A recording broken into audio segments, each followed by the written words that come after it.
Ano naman, likot naman. Labanan.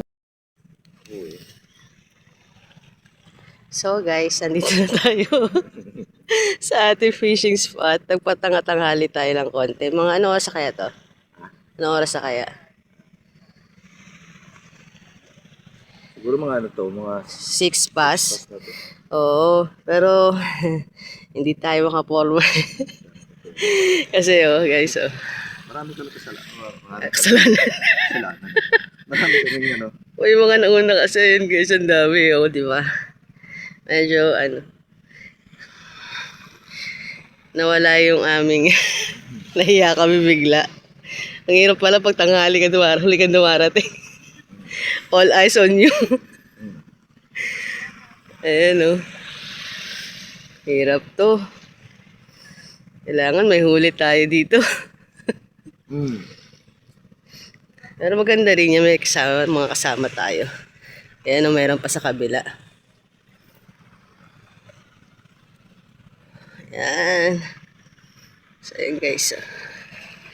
Dami sila doon sa likod. Kaya pala sabi nung nakasalubong natin, marami ka daw kasama dito. Totoo nga. Si Alex boy. Ayan si Manong naghahampas-hampas na. So, patay timbog. May natitimbog pala dyan, oh. May natitimbog. May nagtitimbog. So ayan guys, merong nakabangka.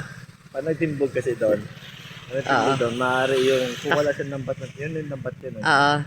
Kung wala siyang lambat na nakalagay, ano yun, ang takbo ng isda dito sa atin. Pero kung may kasi Doon ang takbo. nambubulabog yan, eh. Pinabulabog yung isda. So yun guys, so yun yung nakabangka, yun nagtitimbog. Yun yung nanggugulo doon sa mga isda. Para pumunta doon sa lambat niya. May sabihin may lambat siya nakalaglag dyan. Yan. So medyo marami-rami ang kalaban. Marami ang kalaban. So ngayon guys, sandala natin ay dalawa na ang fishing rod sa wakas. Yan. Yung gagamitin mo. Ayan. Mas mahaba kasi pag mas mahaba yung may kapas. Okay. Ito yung lagayan. Yung swivel. Ayan. So ito yung ginawa nating niready nating pangpain. Ano lang naman to, artificial lang to na binabad natin sa tubig na may bawang yan. Siya guys. Magdamag yan bago ako matulog, ni-ready ko na yan. So ito try natin. First time natin magta-try noong hipon na artificial lure. So tara, gawin na natin to. So first time natin gumamit ng fishing lure ng hipon. So ito guys, ito yung binabad natin magdamag. So ito yung tsura niya. Yan. So try natin ngayon. Okay.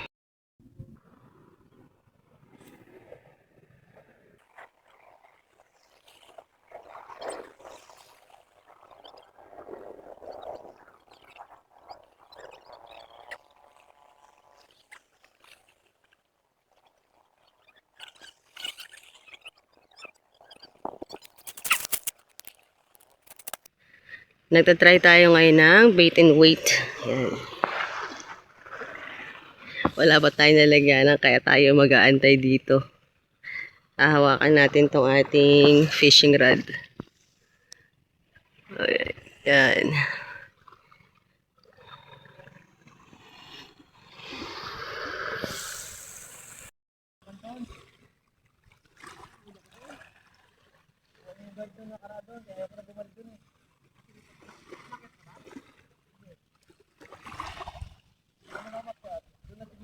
So, guys,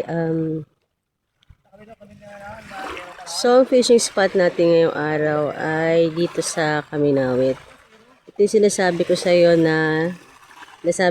na sa pinakadulo ng Kaminawit. So, maaga pa lang may mga isda na dito. Ayan kung mapapansin nyo guys, kung nakikita nyo lang sana,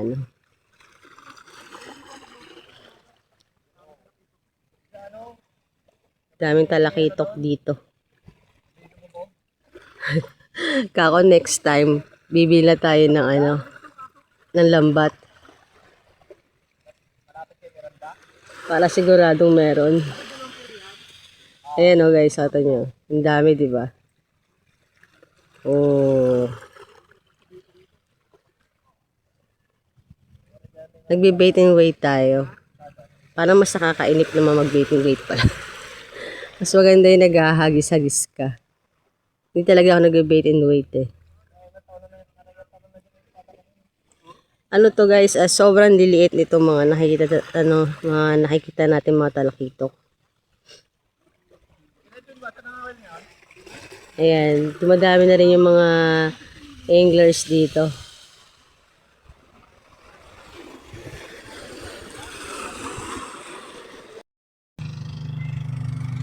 So, nandito pa rin tayo sa Kaminawit guys.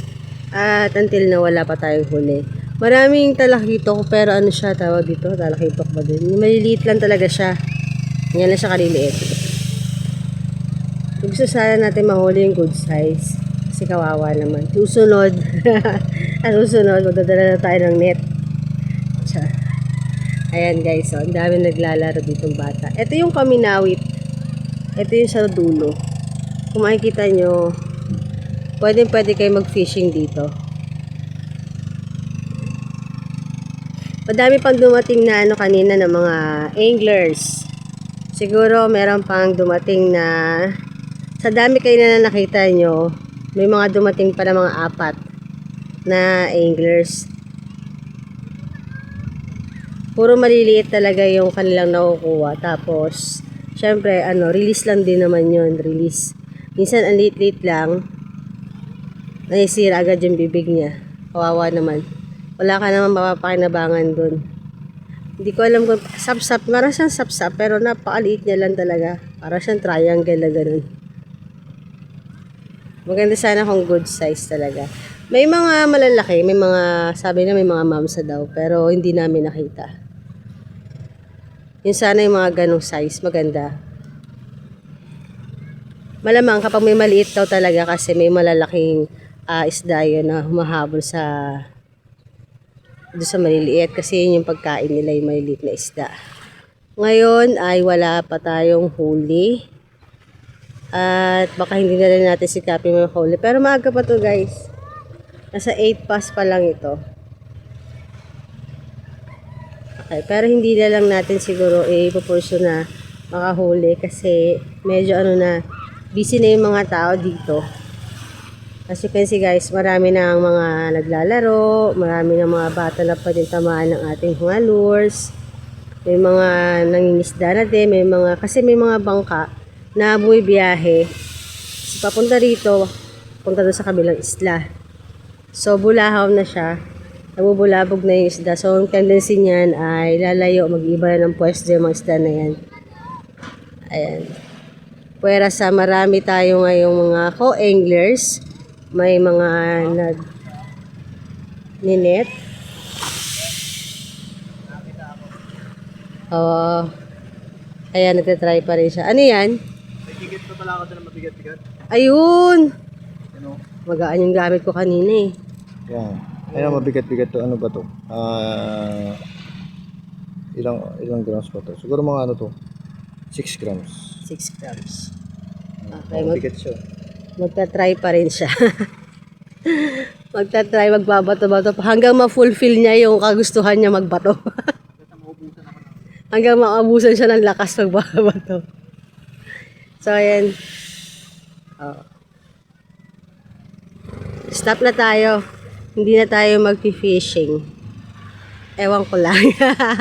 Malaman lang yan mamaya. Para sa mga co-anglers na dumadagdag parami ng parami, siguro meron na tayo dun sa pwesto natin kanina ng mga 10. Tapos may mga umaalis isa-isa, meron din dumarating na 4, ganun. Tapos meron ding mga nagbinet, may naglalambat.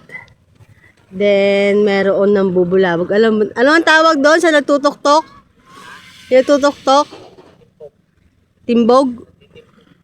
Titimbog. nagtatawag siya ng isda. Kasi nga meron din siya lambat, kaya nang gagawin. Tapos ngayon ay may mga bata na, so hihinto muna tayo. Hihinto na muna tayo guys, at may mga pampasahero ng mga bangka na pabalik-balik. Dahil for safety na rin.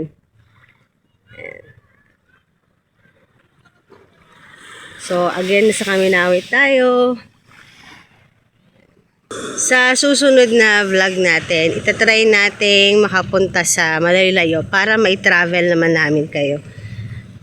Para mapakita namin sa inyo ang ganda pa ng Mindoro.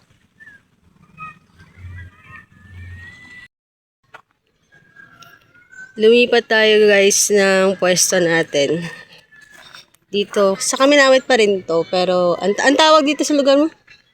Miranda. Miranda, okay. Ayan. So last time na pumunta tayo dito, wala pang flood control. Hindi, ang tawag dyan? Anong tawag dyan? Ano yan? Seawall, yan. Pero ngayon may seawall na. Ang ganda, no? Tapos tingnan nyo guys, oh. Dati kasi, nangangawil kami dito.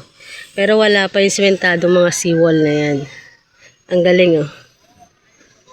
Ganda, diba? Ngayon, eto na siya. So, wait lang. Ayan.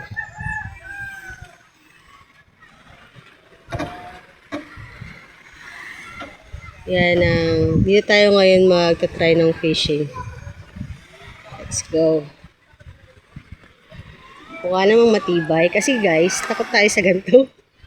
Takot tayo sa mga taas. Kaya medyo malagitlik siya. Tapos minsan may makasabay ka pa na yung sanay na sanay. No? Minsan may kasabay ka pa sa likod mo, meron dumarang puso ng tumakbo. Nakakataranta kaya yung ganun. Tinan mo na. Kaya ba ako nito? Kaya ko na. Oh my God, teka lang, nahihilo ako guys, papatayin ko muna. So, tayo ulit sa baba. Yung unang kuha natin, paakyat tayo. Ngayon, nandito na tayo sa baba. Ayan guys, kung tatanungin niyo ako kung nag-cast ako, hindi. Uy, nagkano ka? Hindi. Hindi ako gumagalaw.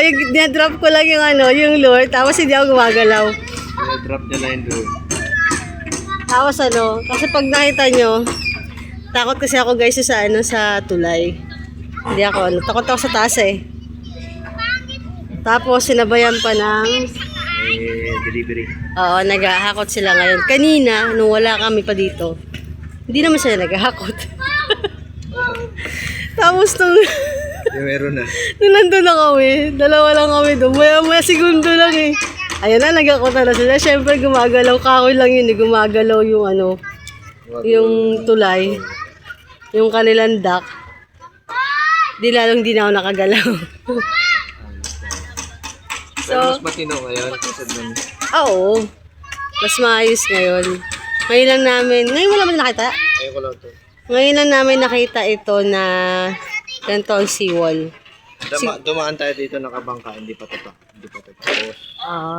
Siguro i-dire-diretso pa nila to. Sana i-dire-diretso pa nila. So, ayan guys. So, lalaro mga bata. So, ano tayo ngayon? Hindi talaga tayo Taga tayo mapagpigyan. nakaporma ng ayos ngayon.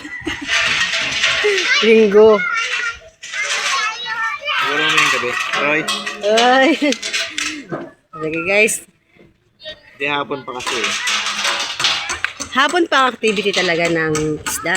Ayun. Hapon na yung activity sila. Mag-singalong sila dyan. So ayan, nagliligpit na siya ng ating mga fishing rod. So bye-bye na muna guys. Thank you for watching. Oo. Bye-bye. Bye-bye. Bye.